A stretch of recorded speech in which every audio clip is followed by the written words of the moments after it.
Alright, so if you watched TV 30 years ago or have seen reruns, you probably recognize this car. It's Kit from Knight Rider. Now this was an awesome car, packed full of technology, tons of gadgets and gizmos to talk to you. It helped you out when you were in a bind, it could provide relief. Now, 30 years later, all of the technology, science fiction that we thought would come about and be in our dashboards never happened. So all these gadgets and gizmos never really made it into our car's dashboard. Instead, all that computing power we found somewhere else. We found it in the palm of our hand in our smartphones. And so at Dash, we built a hardware software solution that connects your phone to the car and to the cloud. Let me show you how it works. So you can purchase this device. We work with any off-the-shelf hardware that you can buy today, Amazon, Sears. We install in a car like that. It takes a couple of seconds. And we monitor your driving behavior, taking data from the car and track your journeys to help you become a safer, smarter driver. And Dash is also social, and it gives you useful information before you start your journey. Now, in the unfortunate case where something goes wrong, Dash can be like an all-star light system, notifying your loved ones or emergency services on your behalf. And when you do need to make that repair, Dash gives you information, gives you parts and labor breakdown in plain English that you can understand, so you're armed with that knowledge going into the mechanic shop. Dash is also very social. You can share this on road trips that you go on, and you can also compare your driving score with others to see who is the better driver. So that's Dash. We emphasize safety, savings, and social. You do safety by alerting loved ones when you saw them in a crash or something was wrong, helping you save on gas as well as insurance, which I'll go into. And again, for those fun trips or for fun things that happen, you can share that with your friends. Now, we're unlike anything out there currently today. We work with any car, 1996 and newer. We use off-the-shelf hardware. So this is hardware you can buy. It's as little as $10. You can get it on Amazon, you can go to Sears. And we're also in beta right now on 3 platforms, iOS, Android, and web. And also, it's a premium application. There's no fees for this service. Now, we've been rolling out our beta across the US. We've also gotten Dash working in 6 international markets, really proving out that we can connect to many different base models in years of cars in many different cities. And so we found some interesting things with all this data. So one of the cool fun things we found out, based on your Dash driving score, we found out that people on the West Coast are better drivers than people on the East Coast. We found out, sorry fanboys, that Android drivers have a better Dash score than iOS drivers. And we finally answered the age-old question, who is the better driver, female or males? Can you guess? Of course, it's females. So with all that data, we take engine sensors, but as well as we're pairing up with smartphone sensors, social graph data, as well as third-party APIs like traffic, weather, playlists that you're listening to build up something that we're calling the automotive graph. And this big base of data drives the Dash platform. So as you've seen, there's a consumer angle to this platform. There's also an enterprise angle. And I'll be talking about this in a bit, the developer API. So let me talk a little bit more about each of these. So this number is a little long, but 300 makes, models, years of cars we've tested on. We've driven 25,000 miles with Dash and gathered 15 million data points. And this was as of, this first part of the presentation was from Techstars. So 3 weeks later, we upped that to 350 models, and I forget how many more miles, maybe like 5,000. So that's the consumer side that you saw. Enterprise side, we're working hard to put this into dealerships. So we have a pilot going with the largest dealership in New Jersey, Auto. And we're also signing an LOI with insurance. and what I was looking for fleet solutions, because we have all this data that is accessed on the consumer side with the API, and same with the enterprise. And so what we really want to do is have a platform that we can expose to developers. And so we want to release this December of this year, and we're calling this API Chastity. So everything we've done so far has given us a bit of recognition. We were Techstars most recently, as Matt mentioned, as well as we won the White House-sponsored Action Vehicles Contest, which was very helpful. This was a number of months ago. It gave contacts to people in the automotive industry, as well as academics and people in the EPA, to really prove out what we were doing and were able to ask a lot of questions about the technology. Now, we've gotten this recognition because these people see what we see. They see smarter devices helping us improve our lives. Just like Nest helps you improve your home, and you fuel your health. We want to improve your diet, driving at Dash. So, for all of you here, if you drive, I know it's a little weird in New York City, but for work is in cars or rental cars, if you do drive and you want to be part of our beta test, either email us or tweet us at Dash Mobile on Dash. So that's what we've done, that's what we're kind of doing. And now I want to get a little more technical and dig into why exposing some of this data is hard and hasn't been done in the past, and how we're here to help. So a lot of the data that we're pulling is from something called OBD2. So let me give you a little background on that. So kind of the origin of this, in the 70s and early in the 80s, vehicle manufacturers began to put a lot of electronics into their car.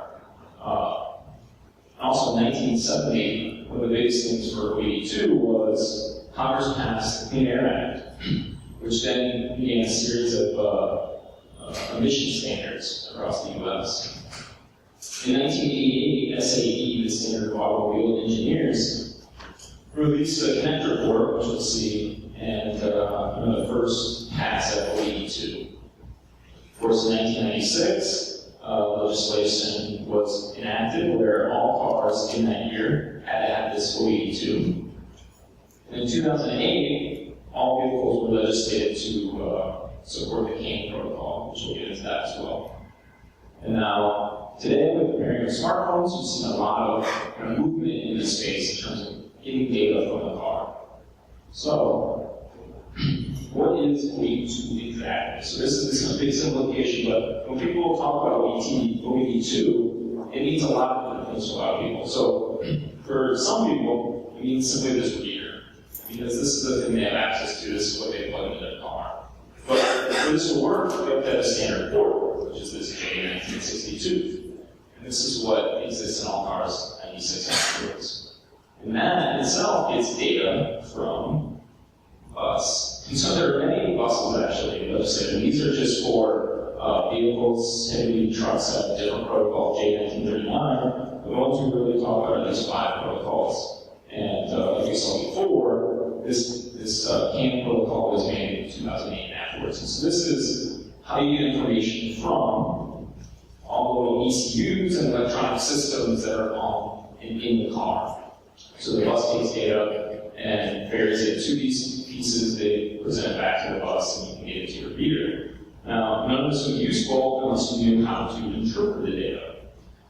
And so there's a couple of specs that help in this. J1979 is really the big one here. And this is what gives a lot of emission tests, diagnostics, and then there's a whole wealth of other information that is OEM proprietary. But as we'll see, you can get access to that. And of course, you have to get it from the OBD2 reader to something that does anything interesting with it. And so you have to use speed, Bluetooth, Wi-Fi units as well. And like we saw, these are the protocols. And if you're curious, which I don't know how many people are, these are the pins that are necessary to access the protocols. And so the OBD data. So what's available here? What can you actually get from the car? Says a bit facetiously, but you can get a lot of things from this port. Like I said, most of it is standardized or specified in J1979, and a bigger portion of it is OEM proprietary. So you can go out things like why the engine light's on, the speed of the vehicle, the VIN of the vehicle, fuel level, airbag status, lots of things. These are all read properties. So what is the state of the headlights? What is the state of the airbag system? There's also some things you can do in terms of writing to the car, telling the car things. The only real thing that you can control with J1979 is you can clear the engine light. That's cool. If you've ever taken your phone with an application and actually changed the engine light in your car with it, it's kind of fun. But you can do a lot more. So this varies by make, model, year, and you have to have some other protocols in terms of actually accessing, stop the vehicle, many things. So why doesn't someone expose this API? Why don't developers already interact with and change the state of the car? There's actually a cost to the state. So even the open quote-unquote spec costs money. J1979 just to access it. Now this is not that much, but for, I remember a year ago when we were just starting out, $68 seemed like a lot. J2012 is when the engine light goes on, what does that mean? It's still very esoteric and necessary to get that. And that's $68 as well, but if you want it in a comma delimited format so you can ingest it as a programmer, they charge $422. And then, if you want to do really cool things, you have to spend much more. So ETI is a clearinghouse for these proprietary pieces of information. Annual membership is anywhere from $5,000 to $10,000. And then to get even more information, you have to spend more money. So GM is $50,000, BMW, blah, blah, blah, and so on and so on. So it's very expensive to do this. Now, Dash does not condone this, but there is another way. And so people have done this. They reverse engineer. You can monitor traffic on the bus. And in fact, there's some academic papers poking holes in terms of security of the CAN bus that you can look at that prove for a 2009 car that you can actually change the locks, honk the horn, shut off the car, open the trunk, etc. And like I said, anyone can fairly easily monitor the bus. It's just very, very tedious. So, is there anything else out there already? There's a very, very good project called OpenXC that Dash has actually contributed to, and I was actually just working on it today. It's a great start, and we hope to continue to be a contributor on it. If you haven't seen it already, you should check it out, openxcplatform.com. And there are a whole host of other things.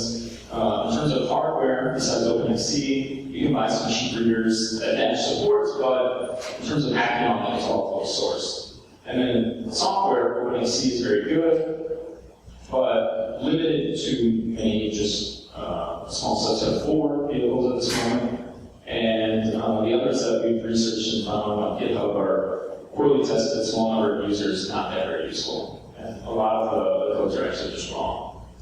So at Dash, we want to expose that, and eventually we want to open source a lot of this as well. And so that's what we're actively working on. The chassis will be an abstraction on top of this. It won't yet be open source, but you can help us out. And if you are a developer and you want early access to chassis, again, please tweet us, say that you're a developer, and I'll get you access to the API. Thank you.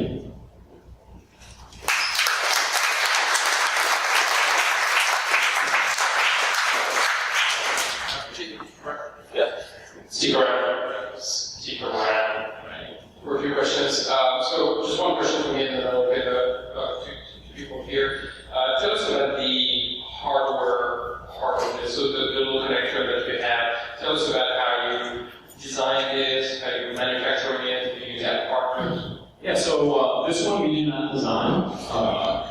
We want to be hardware agnostic, so there are a lot of readers that exist currently. We want to work with them, and we offer developing partners partnerships with current manufacturers. We've also designed our own. So we have an electrical engineer working with us. And the reason for that is we want to support some of these other, the raw CAN, etc., that you see in the bidirectional control of the car, as well as put more sensors into this device. So this device is powered by the car, etc., and so we're adding GPS, accelerometers into our device. And so that you can't get here right now. We have a completed version that we're testing, but that is kind of one offshoot of Dash, and the rest in current testing in terms of consumers is with this off-the-shelf hardware. Very good. The excellent Jessica from FirstMark has a mic. There was a question over there. The gentleman in the...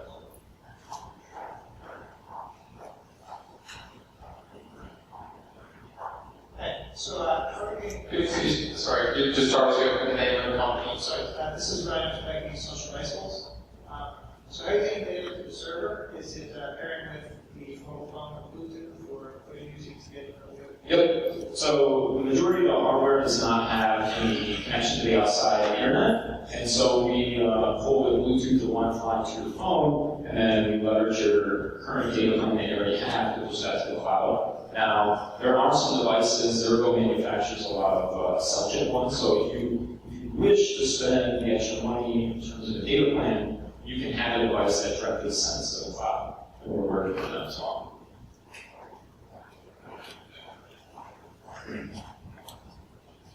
Yeah, I'm Sonia Nicole, and we've done a lot of research on that. And what I'm wondering is with the work you're doing, what type of response or reaction or reception are you getting from the OEMs? Yeah, that's a great question.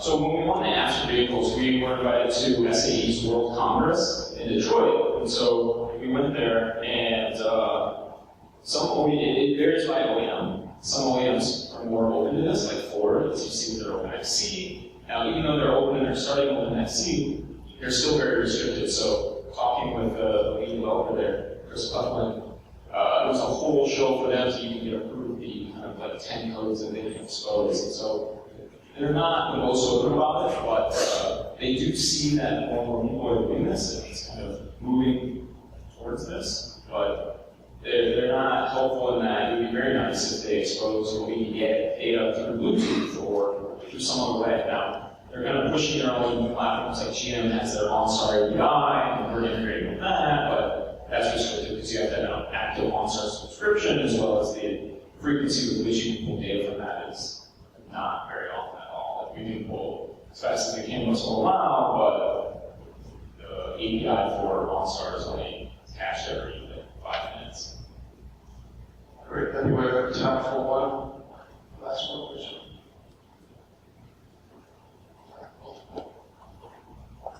Go ahead, the gentleman in the green. Hi, I'm Dwayne from Data Banker. Do you assert the right to repair loss and the effect on access to proprietary codes? Yeah, that's a great question, and that's something we actively follow. So that's, if you're not familiar, there's a right to repair being lobbied in Massachusetts, and we would definitely support that, because if that gets passed in Massachusetts, a lot of these codes will have to be opened up by the manufacturers, and they have to be opened up for Massachusetts, they'll kind of fall and be opened up everywhere. And it's not just for Dash. If you think about these proprietary codes, if you're a mechanic or you're buying scan tools, etc., to access this information from the car, you have to pay those licensing fees as well. And so the costs are added up. Very cool. Thank you very much. Thank you guys.